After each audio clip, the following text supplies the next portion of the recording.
Bonjour amis, 12 octobre 1972. Un petit avion affrété décolle d'Uruguay, transportant 45 passagers, dont une équipe de rugby. Destination? Santiago du Chili. Un vol court de 3 heures.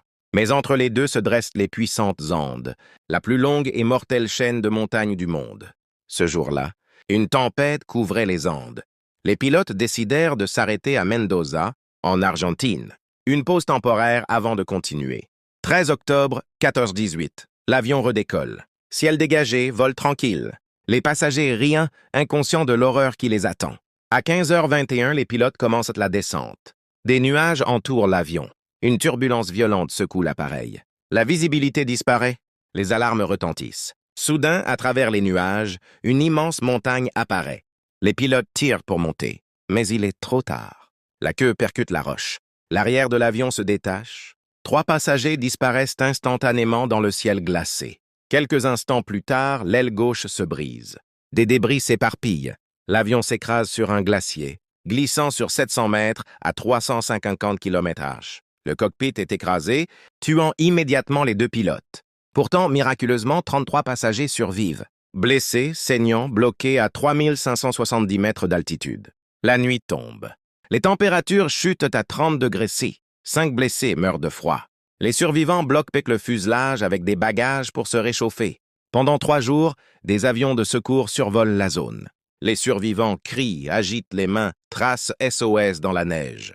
Mais personne ne les remarque. Les provisions disparaissent vite. Reste seulement du chocolat, de la confiture et du vin.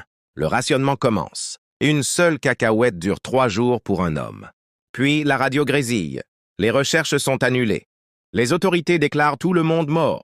Les survivants pleurent. L'espoir s'effondre. La faim frappe. Pas de plantes. Pas d'animaux. Pas d'issue. Face à la mort, ils prennent une décision impensable. Manger les morts pour survivre. D'abord, beaucoup refusent. Mais la faim gagne. En larmes, ils mangent la chair d'amis, de proches, de coéquipiers. Une nécessité déchirante. Le désastre revient.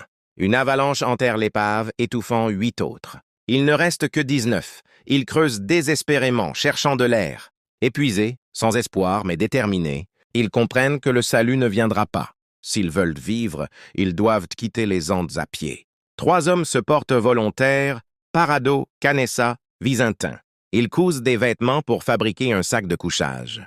Avec quelques restes, ils partent. Sans entraînement, sans équipement, frigorifiés, ils gravissent les glaciers.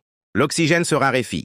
Les muscles brûlent. Mais pas à pas, ils avancent vers l'ouest. Après 3 jours brutaux, Visintin revient en arrière. Parado et Canessa continuent seuls, portant le dernier espoir de tous. Depuis les sommets, ils ne voient que neige infinie. Aucun village, aucune vie. Pourtant, ils marchent, refusant d'abandonner. 9 jours plus tard, un miracle. Ils aperçoivent des vaches, signe de vie. Affaiblis, affamés, ils s'effondrent près d'une rivière. De l'autre côté apparaissent des cavaliers. Parado crie! Mais l'eau rugissante couvre sa voix. Un homme les voit, promet de revenir. Le lendemain, l'aide arrive. Des notes sont échangées. Leur cauchemar touche à sa fin. Après 72 jours piégés dans les Andes, 16 survivants sont secourus. Cela devint mondialement connu comme le miracle des Andes.